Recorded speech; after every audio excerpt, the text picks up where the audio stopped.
Hello students, now after real numbers we are coming to second chapter of class 10, that is polynomials. Polynomial means an algebraic expressions with many terms. कोई भी algebraic expression हो जिसमें बहुत सारी terms आ जाती हैं, एक term भी हो सकती है, बहुत सारी टर्म्स भी हो सकती है, उसे हम पॉलिनोमियल्स कहते हैं। और उसमें वेरिएबल कुछ भी हो सकते हैं, A to Z हम कुछ भी ले सकते हैं। जैसे मैंने यहाँ पर XYZ लेके एक 3 टर्म्स की पॉलिनोमियल बनाई है, जो कि मोनोमियल भी हो सकती है, बाइनोमियल भी हो सकती है, ट्राइनोमियल भी हो सकती है, on the basis of number of terms. अब देखो, मेन चीज़ इस क्वेश्चन के अंदर है डिग्री। इस चैप्टर में जो भी है डिग्री है। अगर तुम्हारी कोई भी अलजेब्रिक एक्सप्रेशन तुम्हें गिवन है और उसकी डिग्री अगर 1 है, degree means that highest power in that expression. जैसे इस एक्सप्रेशन में हाईएस्ट पावर 2 है, तो कोई भी हाईएस्ट पावर जो होती है डेट इज कॉल्ड डिग्री। अगर डिग्री 1 है तो उसको हम लीनियर पॉलिनोमियल कहते हैं। इसका एग्जाम्पल जैसे मैं दे रही हूँ, ax plus b equal to 0। यहाँ तुम देख रहे हो कि पावर जो है हाईएस्ट 1 है, सो इट्स डिग्री इज 1। तो इसका एग्जाम्पल हम ले सकते हैं 7x माइनस 3 इक्वल टू 0, कुछ भी रख सकते हो तुम। ये तो जनरल एक्सप्रेशन है जो कि हम कुछ भी ले सकते हैं, और a b को तुम किसी भी इंटीजर से रिप्लेस कर सकते हो। फिर अगर डिग्री 2 है, जैसे कि ये है, तो इसको हम कहते हैं क्वाड्रेटिक। इसमें हाईएस्ट पावर होती है 2। इसकी जनरल एक्सप्रेशन है ax square plus bx plus c। तो ये हमारे पास में जैसे 2x square plus 7x plus 3 equal to 0, तो हाईएस्ट पावर हमारे पास इसमें क्या आया 2, तो डिग्री क्या हुई 2। इसको हम कहते हैं क्वाड्रेटिक पॉलिनोमियल, जो हम इस चैप्टर में स्टडी करेंगे। थर्ड है हमारे पास में क्यूबिक। क्यूबिक के अंदर डिग्री 3 होती है, मतलब हाईएस्ट पावर उसके अंदर 3 होती है, जैसे कि ax cube plus bx square plus cx plus d equal to 0। तो ये मैंने क्यूबिक पॉलिनोमियल का एग्जाम्पल लिया है। और अगर डिग्री 4 होती है तो उसको हम कहते हैं बाई क्वाड्रेटिक, जिसमें कि 4 उसकी हाईएस्ट पावर होती है। क्लियर हो गया? तो स्टूडेंट्स, इस तरह से हम देखते हैं on the basis of degree there are 4 types of polynomial: linear, quadratic, cubic and biquadratic. अब देखो, पॉलिनोमियल्स, अगर हमको कोई पॉलिनोमियल गिवन है, सपोज करो मुझे गिवन है x square minus 2x minus 8, या मुझे गिवन है minus x square minus 2x plus 3, तो उसके बेसिस पे अगर मुझे ग्राफ ड्रॉ करना है, तो बिना ग्राफ ड्रॉ किए हुए इक्वेशन को देख के मैं क्या क्या चीज़ें सोच सकती हूँ उस ग्राफ के बारे में, ये चीज़ तुम देखो। जैसे देखो, यहाँ पर कोफिशिएंट जो एक्स स्क्वायर का है वो तुम देख रहे हो कि पॉजिटिव है। पॉजिटिव है, इसका मतलब है कि जो हमारा ग्राफ बनेगा, जो ये पैराबोला बनेगा, वो ओपन्स अपवर्ड, मतलब ऊपर की तरफ, इस तरफ बनेगा। समझ में आया? और इसमें तुम देखते हो कि ये पैराबोला जैसे 2 एक्सिस के ऊपर काट रहा है, इसका मतलब है कि इसके 2 जीरो बनेंगे। अगर हम इसको फैक्टराइज करते हैं तो हमें ये 2 जीरोज इसके मिलेंगे। जैसे कि मैं इसके फैक्टर्स निकालती हूँ, तो मेरे पास एक आएगा x माइनस 4, एक आएगा x प्लस 2। तो तुम देख रहे हो कि प्लस 4 पे और माइनस 2 के ऊपर यहाँ कट कर रहा है पैराबोला, और इसके हमें 2 जीरोज मिलेंगे क्योंकि ये 2 जगह पे कट कर रहा है। इसी तरीके से तुम देखो, अगर हमारा कोफिशिएंट ऑफ एक्स स्क्वायर यदि नेगेटिव है, जैसे कि यहाँ पर -1 है, तो इसका मतलब हमारा जो पैराबोला है वो नीचे की तरफ जाएगा। पैराबोला जो है वो हमारा डाउनवर्ड डायरेक्शन के अंदर होगा। और अगर इसके भी तुम देख रहे हो कि 2 जीरोज होंगे, क्योंकि ये हमारे एक्स एक्सिस को 2 जगह काट रहा है। इसका मतलब है कि इसके 2 जीरो हैं और 2 फैक्टर्स हमारे लिए बन रहे हैं। आया समझ में? और इसका जो ये हाईएस्ट जो ये पॉइंट होता है, जैसे ये पैराबोला मैंने बनाया, तो जो हाईएस्ट पीक है इसका, उसको हम कहते हैं वर्टेक्स ऑफ द पैराबोला। और इससे जो लाइन पास होती है उसको हम कहते हैं लाइन ऑफ सिमेट्री। जैसे यहाँ पर क्या है, ये वाला वर्टेक्स नहीं होगा, वर्टेक्स कौन सा होगा, ये हाईएस्ट पावर है, इसलिए ये वर्टेक्स कहलाएगा, और यही लाइन ऑफ सिमेट्री कहलाएगी या एक्सिस ऑफ सिमेट्री कहलाएगी। आया समझ में? अब देखो, एक और पैराबोला मैंने तुम्हें बताया कि x square minus 8x plus 9 है। अब हमारे पास में इसका एक्स स्क्वायर की वैल्यू हम देख रहे हैं कि पॉजिटिव है, तो इसका मतलब हमारा पैराबोला ऊपर की तरफ बनेगा। लेकिन यहाँ तुम देख रहे हो कि पैराबोला केवल एक ही जगह टच हो रहा है। इसका मतलब क्या हुआ कि केवल हमारे पास एक ही जीरो है इसके अंदर, x-3, और दूसरा भी देखो x-3 आ रहा है। तो इसका मतलब है कि हमारा जो पैराबोला है 3 के ऊपर टच हो रहा है, तो हमको 2 इक्वल रूट्स यहाँ पर मिल रहे हैं। और वो इक्वल रूट्स क्या हैं? x-3 एंड x-3, मतलब 3 इसका एक जीरो है। समझ में आ गया? तो ये हमें इससे पता पड़ रहा है कि पैराबोला एक ही पॉइंट पे टच हो रहा है, इसका मतलब हमको दोनों इक्वल रूट्स मिल रहे हैं। आ गया? Now next question, 2x square minus 4x plus 5 है।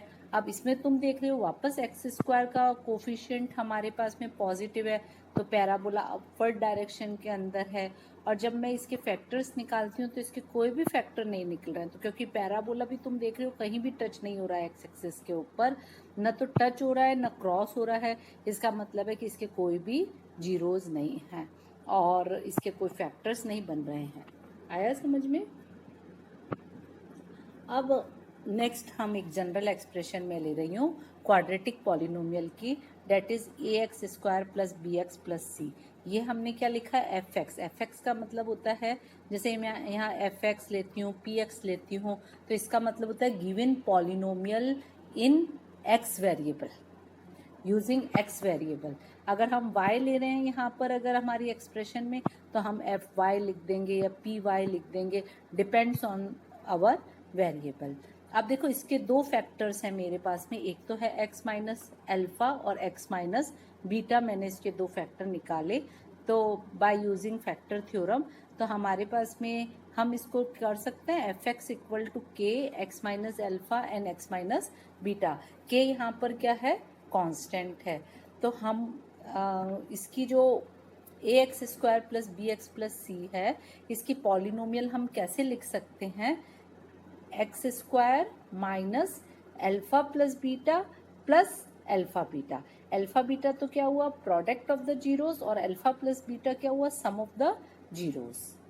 तो समझ में आया तुम्हें ये चीज़?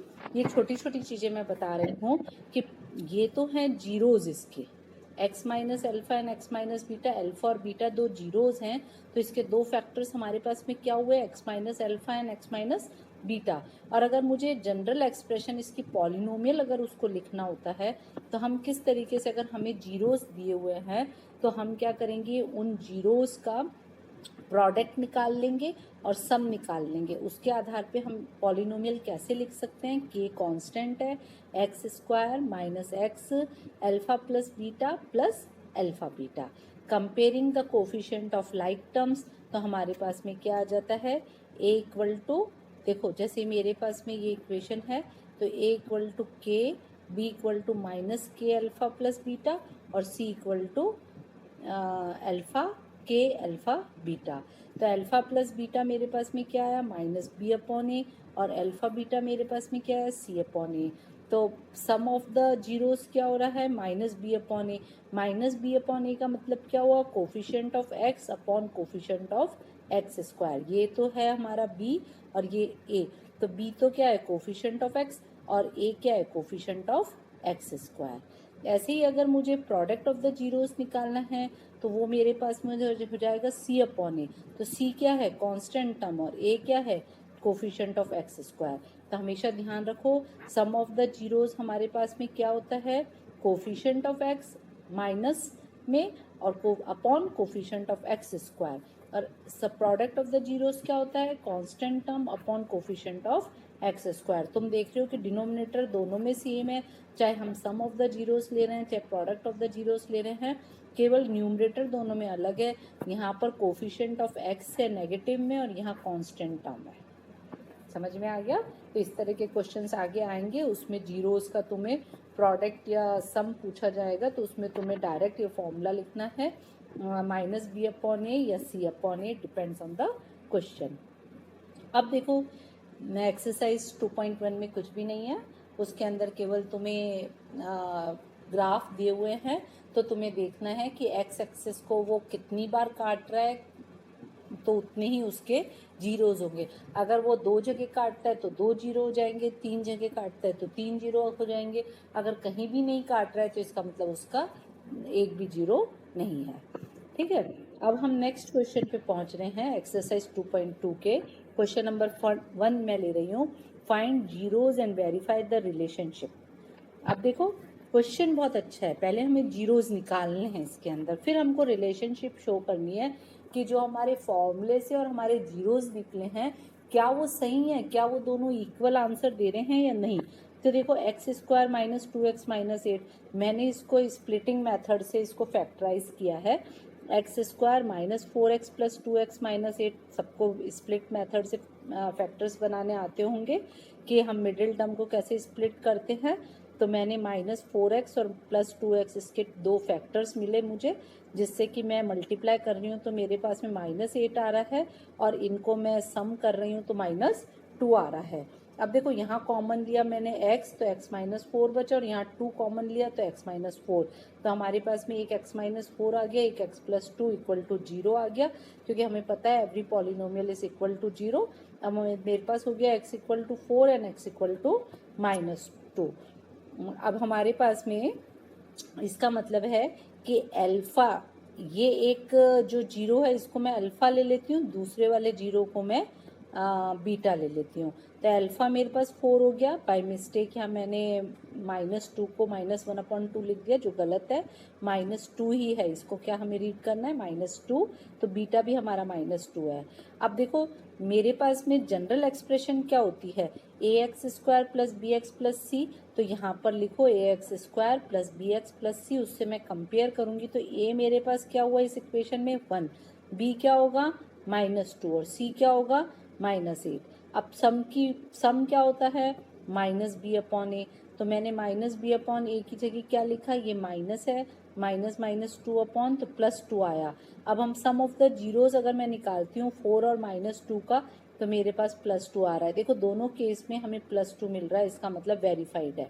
तो अब प्रोडक्ट को भी हम देख लें, तो प्रोडक्ट क्या आ रहा है मेरे पास में सी अपॉन ए, सी अपॉन ए निकालें तो कांस्टेंट टर्म क्या है मेरे पास में माइनस 8, और ए क्या है 1, तो माइनस 8 अपॉन 1 माइनस 8, और प्रोडक्ट ऑफ द जीरोज देखो क्या है 4 into minus 2, 4 into minus 2 minus 8, तो देखो दोनों चीज़ हमारे पास इक्वल है, इसका मतलब हैंस वेरीफाइड। तो ये हमने जीरोस को इस तरीके से वेरीफाई किया। अब एक और क्वेश्चन मैं इसी का लेती हूँ, 4s square minus 4s plus 1। अब इसके फैक्टर्स हमको कैसे ढूंढना है, जिसको मल्टीप्लाई करने पे तो 4 मिले और प्लस माइनस करने पे माइनस 4 मिले, तो दो फैक्टर्स इसके कौन से हुए माइनस 2 एंड माइनस 2। माइनस 2 को माइनस 2 से मल्टीप्लाई करेंगे तो प्लस 4 हो जाएगा, और माइनस 2 को माइनस 2 में ऐड करेंगे तो माइनस 4 रहेगा। तो देखो इसके स्प्लिटिंग हो गई 4s square minus 2s plus 1। अब इसमें कॉमन ले लो, और कॉमन लेने के बाद हमें क्या मिला 2s माइनस 1 होल स्क्वायर, मतलब दोनों ही हमारे पास में 2s माइनस 1 2s माइनस 1 है, तो s इक्वल टू क्या हो जाएगा हाफ, दोनों ही 1/2 है, अल्फा भी 1/2 हुआ, बीटा भी 1/2 हुआ। अब देखो इस एक्सप्रेशन को जब मैं general expression a x square plus b x plus c equal to 0 से कंपेयर करती हूँ, तो मेरे पास में ए इक्वल टू 4 आता है, बी इक्वल टू माइनस 4 आएगा, और सी इक्वल टू 1 आ जाएगा। ठीक है, तो सम ऑफ द जीरोस क्या होता है माइनस बी अपॉन ए, माइनस बी अपॉन ए का मतलब क्या हुआ, दो बार देखो माइनस आ रहा है, माइनस और माइनस, माइनस एक तो फॉर्मूले का, एक माइनस 4 का, तो माइनस ये हमारे पास में मिलके क्या हो गया माइनस माइनस प्लस, तो ये आ गया 1। अब दोनों जीरोस को अगर मैं हाफ प्लस हाफ को प्लस करती हूँ तो क्या आएगा 1, इसका मतलब हमारा ये वेरीफाई हो गया। अब देखो प्रोडक्ट क्या होता है सी अपॉन ए, तुम्हें पता है सबको प्रोडक्ट सी अपॉन ए है, तो हमने 1/4, अल्फा और बीटा को मैंने मल्टीप्लाई करा तो 1/4 आया। फॉर्मूले में भी सी अपॉन ए है, फॉर्मूले से अगर हमने इसको सॉल्व करा तो सी ये है 1 और ये 4 है, तो 1/4। तो मैंने दोनों केस में देखा कि सम भी सेम आ रहा है जीरोस का, प्रोडक्ट भी सेम आ रहा है, तो इसका मतलब है कि वेरीफाइड है। तो इस तरह से हम इन क्वेश्चंस को कर सकते हैं। Rest of the question will do in our next lecture, और इतने इसकी तुम प्रैक्टिस कर सकते हो। और जो मैंने बेसिक समझाया that is not given in your book, but that is important for our knowledge, तो उसको भी तुम ध्यान से देखो। और उसके बाद मैं कल इसके आगे